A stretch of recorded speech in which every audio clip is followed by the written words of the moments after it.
Aspirants, welcome to gate academy plus. My name is Komal Vyas और आज हम डेटाबेस मैनेजमेंट सिस्टम में एक नया टॉपिक पढ़ेंगे, दैट इज सेट ऑपरेशंस। मैंने आपको बताया था इसके पहले कि सेट ऑपरेशंस क्या होते हैं पिछले लेक्चर में। RDBMS की जिसने इन्वेंट किया था, जिसे EF कॉड ने, तो उन्होंने क्या किया था, बहुत सारे सेट ऑपरेशंस भी दिए थे हमको। तो सेट ऑपरेशंस का यूज़ SQL में होता है, जिससे कि अगर मुझे दो टेबल्स को ज्वाइन करना है, कंबाइन करना है, ठीक है, तो उसके लिए मैं इन ऑपरेशंस को यूज़ करती हूँ। नाउ यू विल से कि हम जॉइंट्स को भी यूज़ करते हैं टेबल्स ज्वाइन करने के लिए और सेट्स को भी। तो ये दोनों में डिफरेंस क्या है? तो जॉइंट्स ऐसा होता है कि जॉइन में क्या करते हैं, टेबल्स के जो कॉलम होते हैं वो ज्वाइन होते हैं, लेकिन सेट ऑपरेशंस में हम टेबल के कॉलम्स के साथ में उन मेन चीज़ है इनके रोज को हम क्या करते हैं, ज्वाइन करते हैं। ओके, तो सेट ऑपरेशंस में आपके रो ज्वाइन होंगे और आपके जो जॉइंट्स यूज करोगे उसमें क्या होते हैं, हमारे कॉलम्स ज्वाइन होते हैं। कैसे होते हैं? हमारे पास में ओरेकल और जो MySQL है, ये चार तरह के सेट ऑपरेशंस हमें प्रोवाइड करता है, that is union, union all, minus, intersect. तो will see one by one वो कैसे वर्क करते हैं। दे आर वेरी सिंपल, जैसे हम जो सेट ऑपरेशन मैथ्स में पढ़ते थे कुछ उसी तरह से ही हैं ये भी।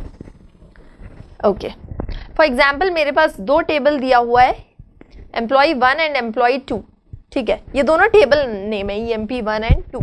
ओके, जहाँ मेरे पास दो कॉलम्स हैं, एक कॉलम में है 3 एम्प्लॉय नंबर और उनके नेम, और दूसरे कॉलम में भी आपके पास में रैंडमली 4 एम्प्लॉय नंबर है और उनके नेम है। ओके, तो नाउ फॉर एग्जाम्पल मुझे पहले परफॉर्म करना है यूनियन ऑपरेशन, ठीक है। एक्चुअली जो सेट ऑपरेशंस होते हैं ये क्या होते हैं, जो अगर दो से ज़्यादा, ओके, दो से ज़्यादा आपके पास में सिलेक्ट क्वेरीज हैं तो उन्हें क्या करेगा, ज्वाइन कर देगा, ठीक है। जो यूनियन करता है, यूनियन ऑपरेशन यही होता है। देखिए यहाँ पे क्या होएगा, select EMP number E name from EMP1, simple, जो सबसे इजी क्वेरी होती है हमारी SQL की, ठीक है, EMP number E name from EMP2। इसने क्या किया, इसने दोनों टेबल को ज्वाइन कर दिया। मतलब नॉर्मल वे में मैं अगर बोलूँ, समझिए ये है टेबल A, ये है टेबल B, तो यूनियन में क्या होगा, मुझे इस टेबल की भी पूरी वैल्यूज मिल जाएंगी और साथ में मुझे इस टेबल की भी पूरी वैल्यूज मिल जाएगी, ठीक है।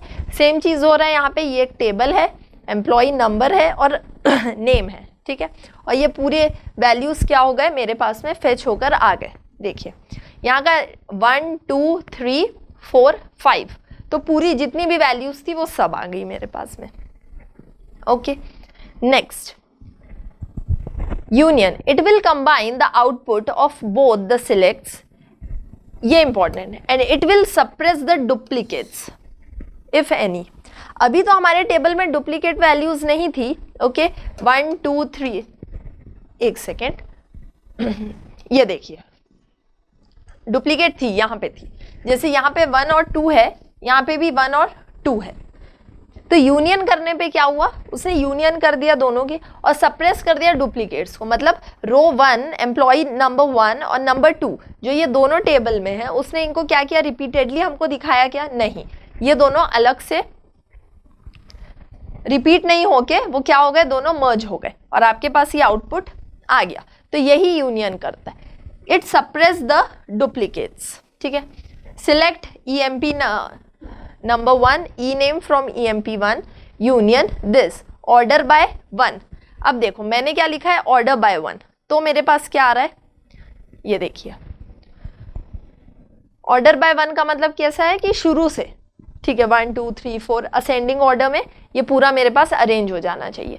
तो ये मेरे पास अरेंज हो गया इस तरह से, और ये दोनों जो वैल्यूज थे मेरे पास, EMP number and E name, please ये थोड़ा ध्यान दीजिएगा, ये कॉलम नेम मैंने गलती से ऐसे लिख दिया। ओके, तो हमने जो अभी क्वेरी देखी ऑर्डर बाय 1, तो इसमें क्या हो रहा है, देखो हमारे पास पूरी वैल्यूज आपकी असेंडिंग ऑर्डर में आ गई है, ठीक है, और पूरी वैल्यू आ गई, यूनियन हो गया, और जितने भी डुप्लीकेट्स थे वो भी क्या हो गए, आपके सप्रेस हो गए यूनियन में।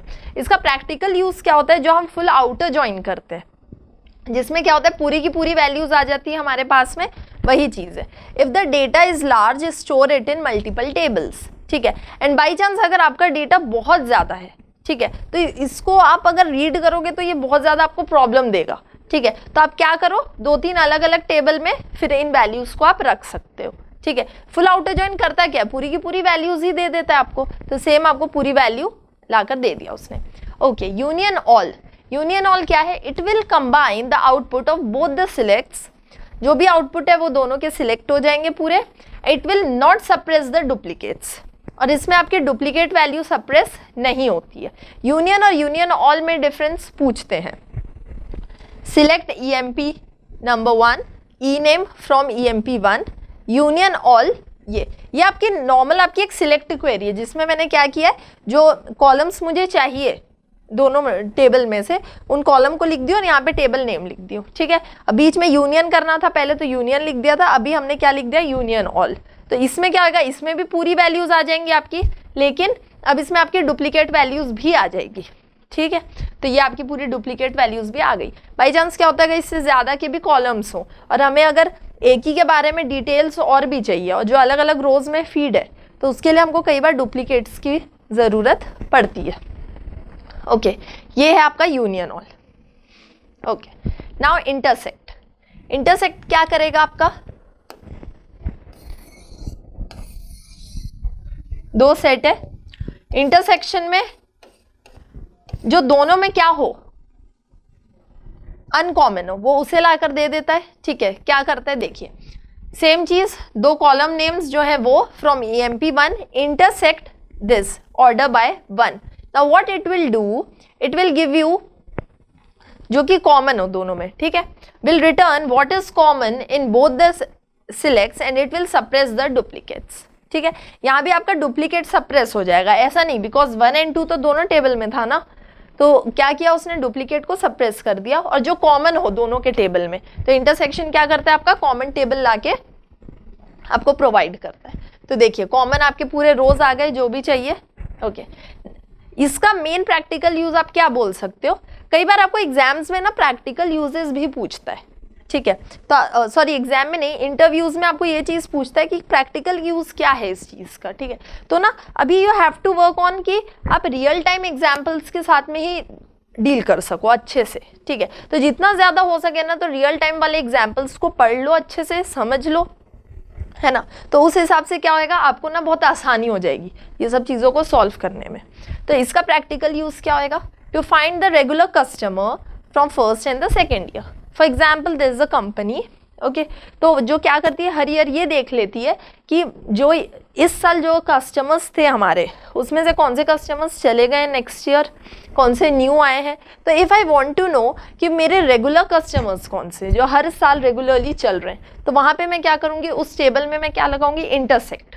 ओके, तो वो क्या करेगा, जो भी फर्स्ट ईयर का टेबल हो, सेकेंड ईयर का टेबल हो, उसमें जो कॉमन वैल्यूज़ होंगी वो सबको क्या कर देगा, सप्रेस करके मुझे लाकर दे दे, डुप्लीकेट्स को सप्रेस करके आउटपुट मुझे दे देगा। ये होता है इसका practical use. Next is minus. Minus क्या करेगा, देखिए मैंने सेम क्वेरी रन की है, बीच में मैंने क्या लिख दिया, minus order by 1। What it will do, it will check कि एक टेबल में जो वैल्यूज हैं और दूसरे टेबल में जो वैल्यूज है, जो अनकॉमन वैल्यूज हैं दोनों में। अनकॉमन का मतलब क्या होता है, जो कि फर्स्ट वाले टेबल में तो है लेकिन इन द सेकेंड सिलेक्ट जो नहीं है, ठीक है, वो क्या करेगा, it will suppress the duplicates.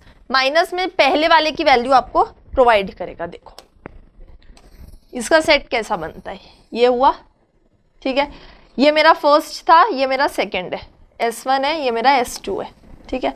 What it will do, मैंने पहला सिलेक्ट लिया है ना, तो ही विल चेक कि फर्स्ट सिलेक्ट में वो कौन सी वैल्यूज हैं जो सेकेंड सिलेक्ट में नहीं है, ठीक है, वो इसको चेक करेगा और वही वैल्यूज को आपको लाकर देगा। तो जब आप टेबल को देखोगे ना, जो अपने दो टेबल थे EMP 1 एंड EMP 2, तो उसमें क्या हुआ था कि EMP 1 में आपके पास 3 एम्प्लॉय नंबर थे, 1 2 3, लेकिन EMP 2 में 1 2 4 5, 3 नहीं था उसमें। तो 3 क्या हुआ, 3 सिर्फ आपके कहाँ है, फर्स्ट वाले सिलेक्ट में है, तो वो क्या करेगा, आपको सिर्फ 3 की वैल्यू लाके प्रिंट करके यहाँ पे दे देगा।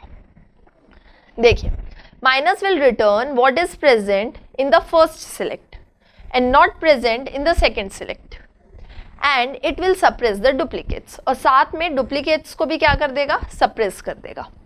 ओके, ये 4 चीजें थी इंपॉर्टेंट। ये 2 भी आप याद रख सकते हैं कि यूनियन एंड यूनियन ऑल जो है it will work with all the RDBMS। जितने भी RDBMS होते हैं ये सबके साथ में वर्क करता है कौन, यूनियन एंड यूनियन ऑल। लेकिन इंटरसेक्ट और माइनस जो है वो MySQL में सपोर्ट नहीं करता है, ठीक है। चाहो तो आप ट्राई कर सकते हो। If you have multiple selects then brackets for changing the precedence not supported by MySQL। ये आपके Oracle में सपोर्ट करता है लेकिन MySQL में ये सपोर्ट नहीं करता। क्या कि भाई अगर मेरे पास बहुत सारे सिलेक्ट हैं, अभी तो 2 ही थे, तो 2 में वर्किंग करना आसान हो गया। 2 से ज़्यादा अगर सिलेक्ट्स हैं तो आपको क्या करना रहता है, प्रेसिडेंस बनाना रहता है कि फर्स्ट प्रेसिडेंस में ये रहेगा, सेकेंड में ये, थर्ड में एंड सो ऑन, ठीक है। तो जो चेंजिंग प्रेसिडेंस होते हैं, है ना, ये चेंज कैसे करोगे, आप ब्रैकेट्स लगा के ही करोगे। तो ये आपका सपोर्ट किस में नहीं करता, MySQL में सपोर्ट ये चीज़ नहीं करता है। तो ये है आपके सेट ऑपरेशंस चारों कि किस तरह से ये वर्क करते हैं। Set operation, minus, intersect, union, union all, इनके बारे में पूछते हैं, इनके बीच में डिफरेंसेस पूछेंगे। यूनियन और यूनियन ऑल के बीच में डिफरेंस पूछेगा, इंटरसेक्ट और माइनस के बीच में डिफरेंस पूछेगा कि क्या होता है। तो ये आपको याद रखना ज़रूरी है। कोई भी डाउट रहे you can ask me in the comment section. Thank you very much.